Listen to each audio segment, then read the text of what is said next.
So, welcome everybody to this first short and high energy coffee and conversations webinar. We know everybody's super busy. Nobody wants to hang around for 1 hour, so we thought let's do it 20 minutes. And super excited to have Itxaso and Chris here from Notion Capital. Welcome. Hi everyone. Hi everyone. And of course, everybody attending. And especially our Pitchago users all over the globe. Bit of housekeeping. We have a Q&A function here and the Zoom webinar. So we're going to do 20 minutes of conversations, and then we're going to have a little Q&A session after this. So really, what's going on in this crazy tech market right now? Everybody's wondering. I get a lot of questions around, you know, what's happening. I used to be told to go for growth, and now it's all about profitability, capital efficiency, and everybody is talking about VCs slowing down their funding and asking tougher questions. At the same time, we have this crazy macroeconomics, of course, interest rates going up, crazy electricity bills coming through, and inflation, of course, on anything that we buy, from food to, you know, fuels. Climate change. I mean, my God, at the same time, amazing technology things are going on. Generative AI, for instance, the last 2 weeks, absolutely amazing.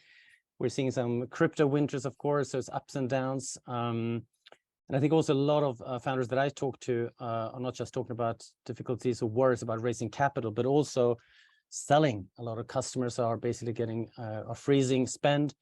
So it's tough. It's super tough. At the same time, VC funds are talking about having their coffers full of money, lots of so-called dry powder. I think 550 billion again was raised 2022.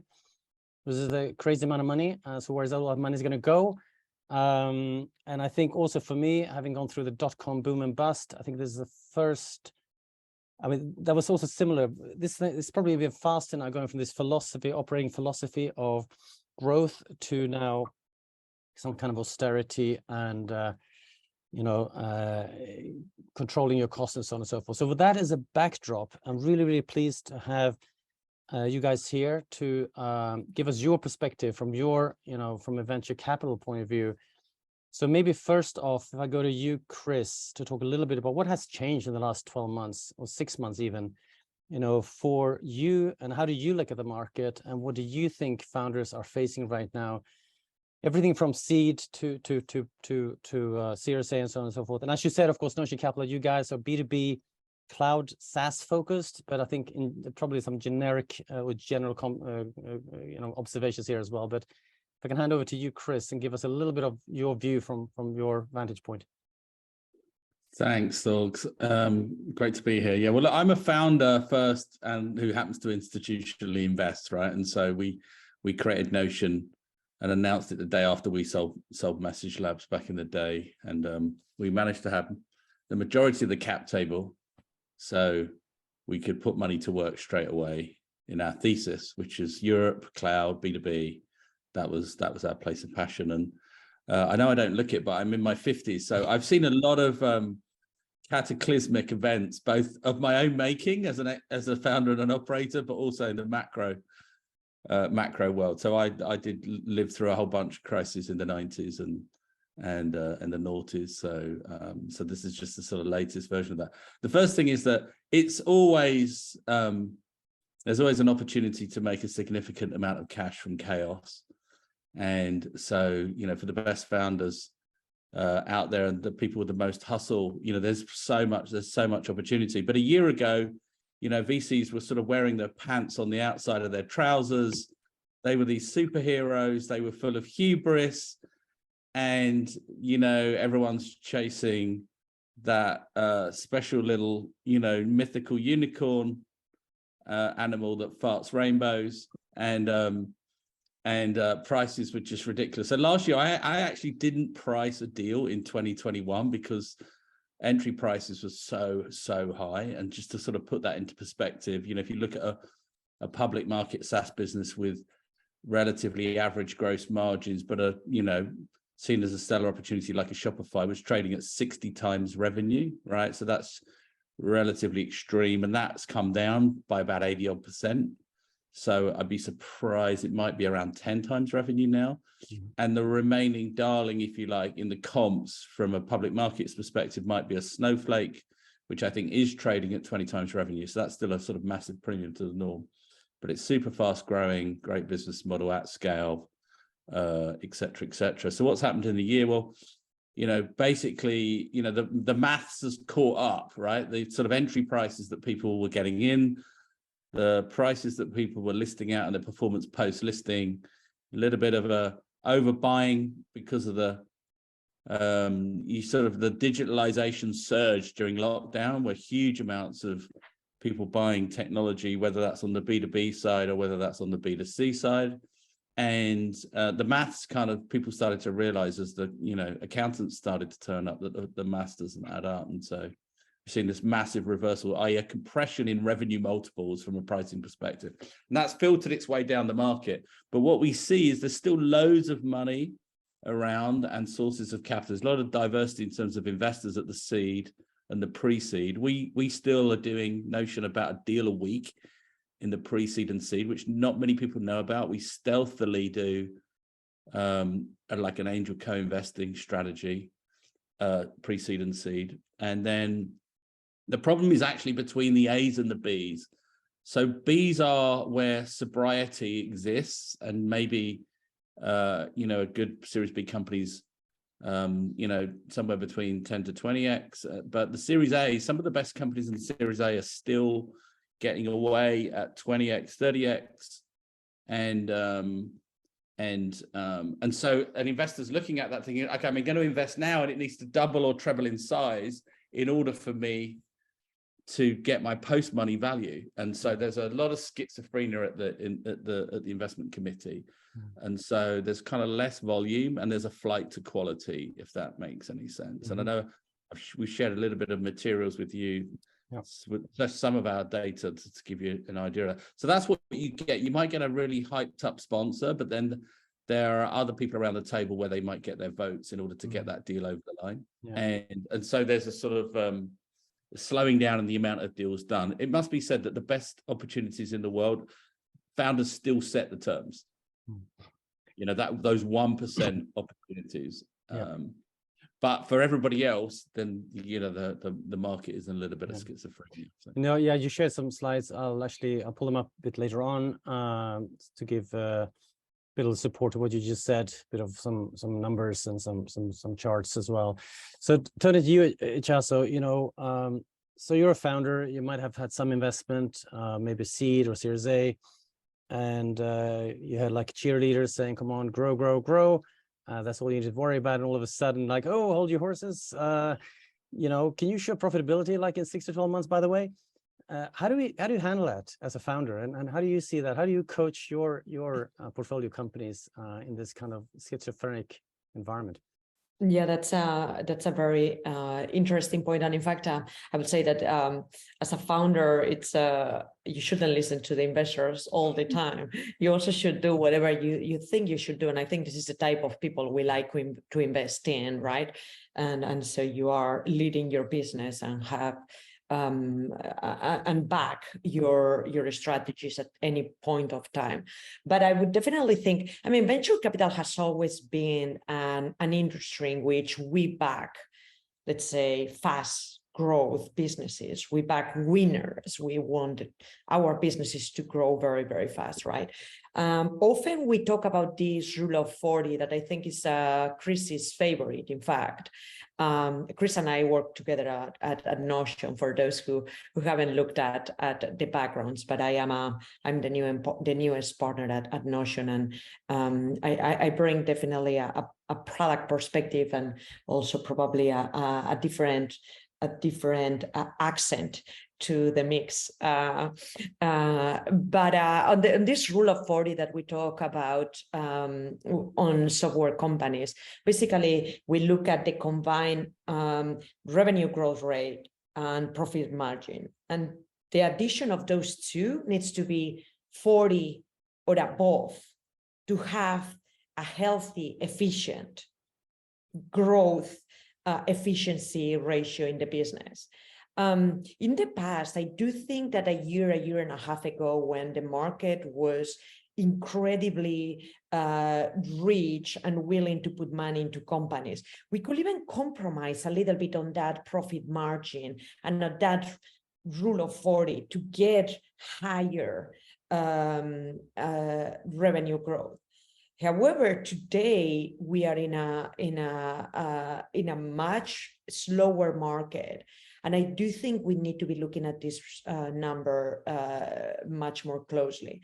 So I would say efficient growth, it is very, very important. And I think Chris has heard me talk about this, because I think everyone is talking about extending the runway. And I think that is important. But if you are a company in which you have already identified your ideal customer profile, you know exactly who your customer is, and you think, hey, I'm going to shoot 5 bullets and I'm going to hit 5 customers, I'm going to convert 5 customers, then just go for it. That is going to give you an efficient growth. Now, if you haven't yet identified your ideal customer profile, then you cannot shoot 5 times and hit once, or not even once of those, because then you are not being efficient. So I would say that is a little bit of the capital efficiency, the growth and efficiency that we are talking about, and all comes down to ideal customer profile and knowing who are you selling into, and basically strategizing to hit those, right? Not sure. Not sure if you want to add anything, Chris, on that.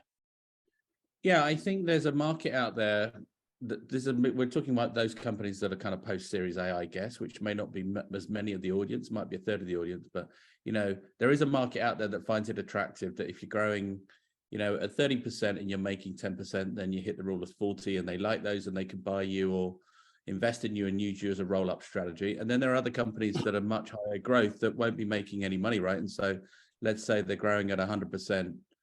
And they're losing 50%, then their rule of 40 is 50. So that's still efficient. I mean, they want more and more efficiency is really what's going on. And it's what's under that story, as Itxaso says. Yeah. You really know that this company has a highly repeatable way within which they can grow their market share and scale their customer roster. They can do that with a reasonable amount of CAC and CAC payback. And then they've got a reasonable, LTV and positive DRR, for example, have been 2 of my favorite metrics. Positive DRR particularly because it means that once you've acquired your customers, they on aggregate continue to grow. So just for everybody to know, that DRR meaning dollar revenue retention, or net dollar revenue retention. So you book in January, let's say 100K of revenue, and when you go back and look at those customers in a year time, you may have lost a couple of customers, but the dollar value of the aggregate number is, let's say, it's 120K, so you've got 120% dollar retained revenue. Even though you've lost a couple of customers, the others have grown more than what you've lost. So those numbers for me, and on an economic basis, are significantly more interesting. And so I ordinarily wouldn't invest in a company that didn't have or at least the thesis around a positive dollar retained revenue at the point of the first check that I write out. And so I've been quite obsessed about that for a number of years. So there's a kind of bunch of things that are telling you that you are or you're not efficient. And one of them is obviously knowing that you can sell on a highly market and sell on a highly repeatable basis. I think if you're pre-product market fit, then that's slightly different. You're in the sort of discovery period where you may not ever find your way out of discovery, right? You might not find that product market fit, and so there's a different set of investors that are investing in there, and they're normally got the clock running. How quickly is it taking you to kind of understand exactly, as Itxaso said, the ideal group of customers that fundamentally are trying to solve the same material problem that you solve better than anybody else?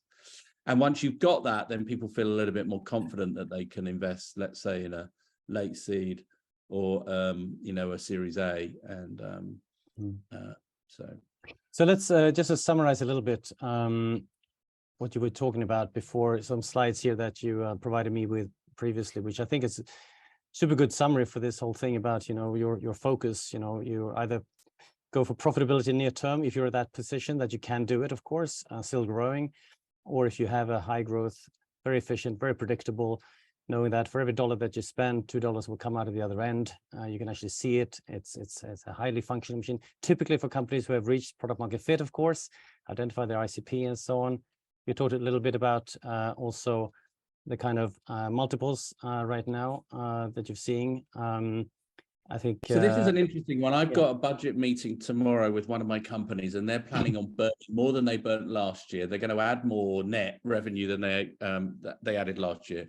But the question that I'm saying is, are you really going to? How's the market going to perceive?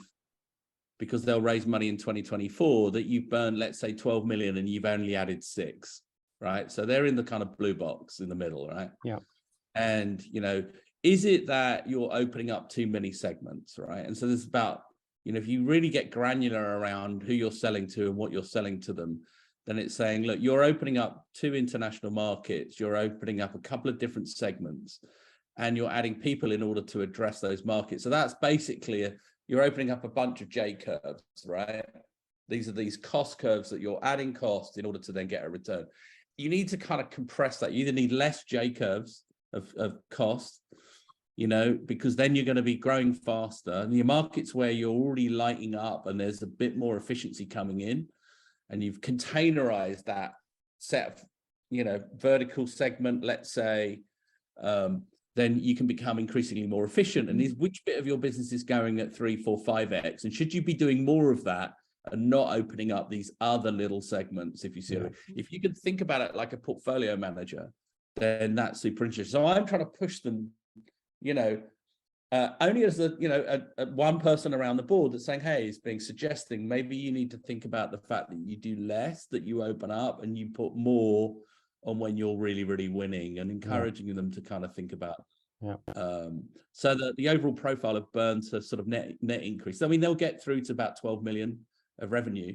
But my question is, are they doing that in a kind of efficient way? And that's for them will be like a 2.5x growth. Yeah. So.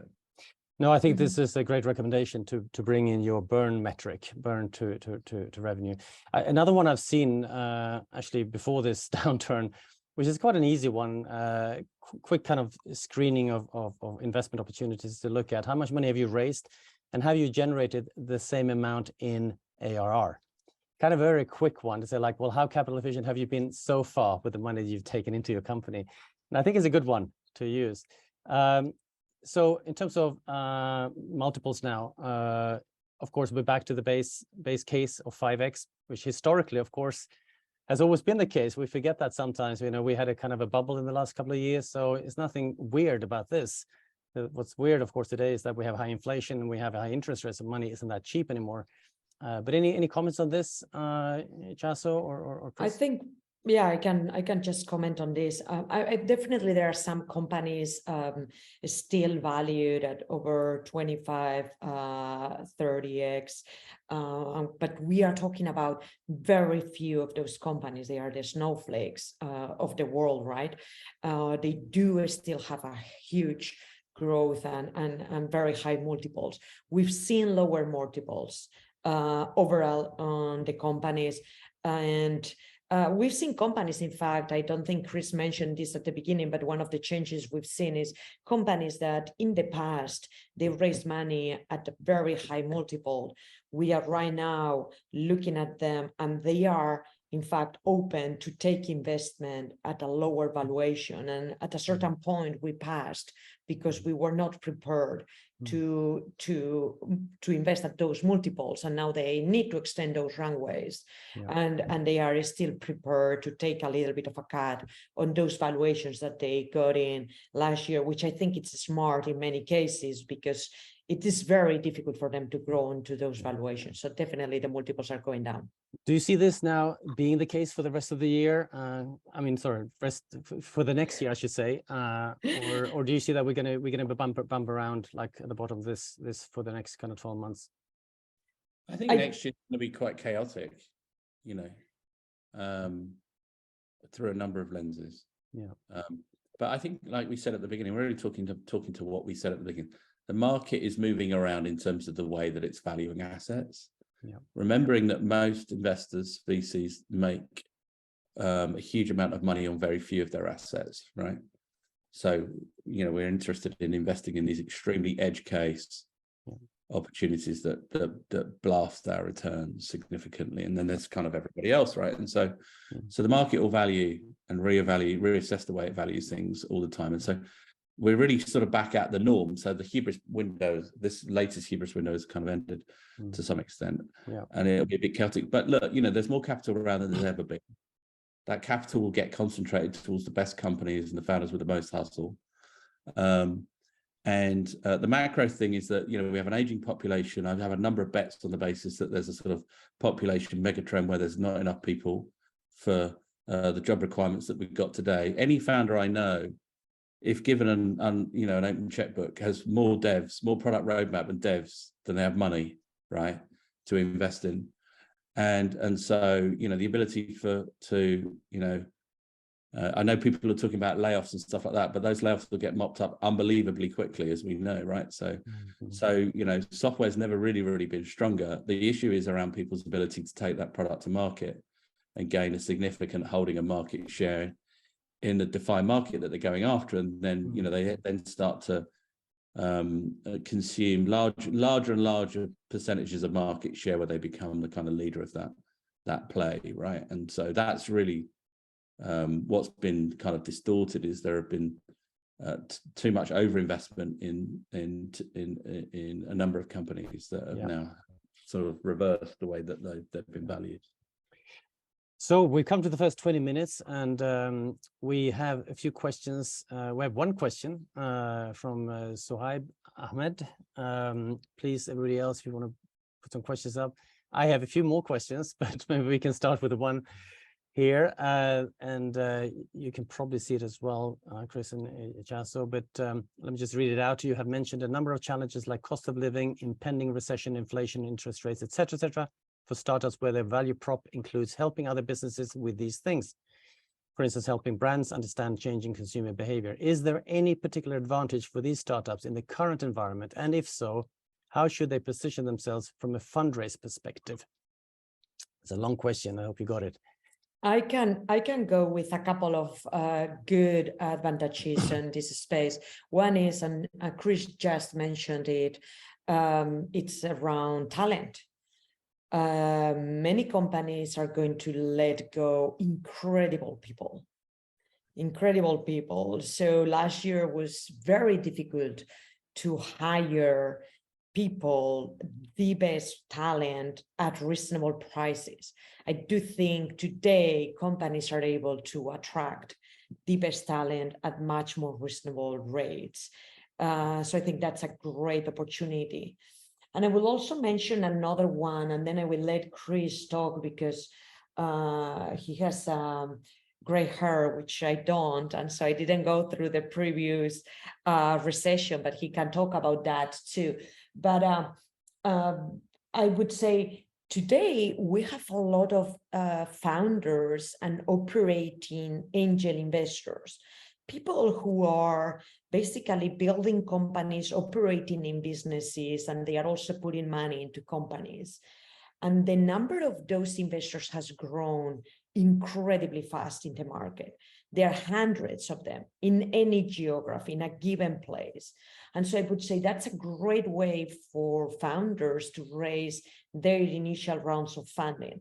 Look at who are the experts in the industries, who have built companies in those industries, who are operating those businesses, who work for corporates in those industries, and send them just some emails. And I would say, just approach them and ask them for advice, because I always say that ask for advice and you will get money, ask for money and you will get advice. So you don't have to enter the conversation by asking them for money, but build a relationship, and those could be great ways to raise money too. But maybe, Chris, you build your company in a recession, so you can probably talk about that, right? Yeah, I think, I always think, the war on talent is one of the most important things. If you can, there's a law that's driven my career, which is called Price's Law. It's a square root law. And it basically means that incompetence grows non-linearly in your company. So if you have, 40 people in your company, then something like what would it be? Six or seven people produce 50% of the value of the output, and if you had 100 people, it would be 10.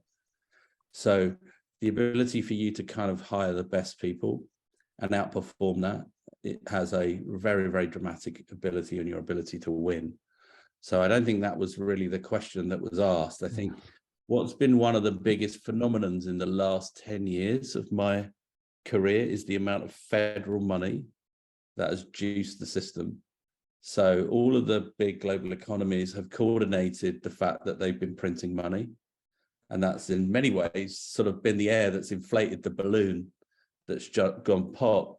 But there's a lot of talk that we still believe that obviously those governments will still continue to find ways in which to finance economies, because they quite often represent 50% of UK PLC, for example, ends up in the hands of the government, right? And so where's that money going? What are the big deal? If you take the 29 depression, the big deal was the thing that built roads and railways, etc., and did big civic projects. So where are those going? Where is there going to be an overflow of capital? Is that going to be in ESG and climate and massive digital upgrades of systems within healthcare and schools? And so where is that money flowing? There's going to be an abundance of kind of opportunity in there. I think it's just to add on to that, we've seen, of course, with the climate bill in the US, which was absolutely massive. There's a lot of companies are going to be surfing that wave for the greater good. We should add as well. A few more. We have to be a little quick here. For example, we have 5 areas that we invest in, and 2 of those I put in one. I put it in one place, and everybody else at Notion calls it in 2. So the TAM of money is everything, and so for me, fintech is just huge and vast, and the opportunities within there. But also we have a thing that we call T-shaped SaaS or vertical SaaS, which is where you build the operating system for a vertical by building the OS around the payment processing rails for that industry. We've got about 7 bets that are in that space. So we still see huge amounts of opportunity. So I think you've actually answered. Richard Butcher is asking which sectors are you seeing the most level of interest from an investment side, and he's in logistics and tech space. So you talked a little bit about in general about those spaces. Is there anything like top 1, top 2 you'd like to mention in terms of sectors that you believe in, and maybe opposite as well? What do you think is kind of gone really cold? I like to be overweight in fintech more so than maybe everybody else at Notion, and I put 2 in there: pure fintech, and then this operating systems for verticals that you build around the payment rail. So we have people like Muse in our portfolio, and Easel would be another. But Itxaso, why don't you pick up from that? Yeah, I think personally, for those who know me, I'm a big product-led growth believer. So PLG. I do think PLG is it's not a vertical, but rather a horizontal way and a strategy to build your business. And I think today, anyone who is building a business should be thinking of a way to let customers try the product before they buy, because in the current competitive environment, it is very difficult to sell a product without letting customers play with it. And let's be clear, nobody likes those sales calls that we get. Somebody's trying to explain to you for a half an hour how a product works. If your product is not leading you to success, then probably there is a problem there. So I think that is a way to think of efficiency too, acquiring customers and growing within customers too, through product-led growth. I think that's definitely 2023 for me. So coming close to the end here, I'm going to wrap up a little bit. I think I just wanted to bring this slide as well out, because I think it does tell the story about where we are right now in terms of, if you have cash in the bank, make sure that you can last for as long as possible. I think that's the message. On this one, I've personally had a question to you, which is around inside rounds. And of course, also as someone who's just started up and so on, where should they look for money? Should they bootstrap? So it's kind of 2 questions in one there. One is kind of like, is bootstrap back in fashion now? Go and get your customer, to pay you instead, get upfront money more from family, friends, and fools. And the other one is like, you have some money, you have some investors. How do you deal with inside rounds? How do you avoid being kind of like losing out too much equity as a founder? You know, how do you find some sort of like, you know, balance between what's a reasonable price round, or should you do convertible? I don't know if you could do like just 60 seconds on quick response to that, either of you, please. Yeah, I think, yeah, go. go. I mean, there's a bunch of opportunities that we didn't get to do that we see coming back and thinking, okay, you know, we'd like to extend our round into 2024. And so they may open up the price of the previous round. We're doing one at the moment that we think we'd like to do, which is a slight discount on the last round. And, you know, that's really logical, right? It's saying, look, you know, if there's going to be a lot of instability next year, then the conversation that I had earlier around the budget, on the one hand, is how do you make sure the cash that you've got lasts longer? Think about yourself like a portfolio manager, and that includes making sure you got the best, leanest team that you can have, and you don't have a bloated cost base. To, you know, can you extend the runway by adding a few more investors or topping up the last round and stuff like that? Those two things, if they're able to extend you into the halfway into 2024, then that's a good thing. Yeah, and it's just maybe finish with you here on your views on that, and maybe also your number one advice on what should founders just keep in mind now going forward into this year. I mean, it's case by case, of course, where you are. If you have lots and lots of money, just raise a fund. It's different from if you're like staring, you know, you see the big wall coming at you within 3 months or whatever. But maybe you can give some general thoughts around, you know, what is the best advice you can give right now? I think today founders need to think out of the box. I'm very product-led always. So how can we think of building products that gives me that efficiency, virality through the product, referrals through the product, acquisition of customers through the product? So you are building the product now as a first step. And I think if you are able to transmit this efficiency to your initial investors, you are going to give them much more comfort on the runway and on the way you are thinking of taking that product to the market efficiently.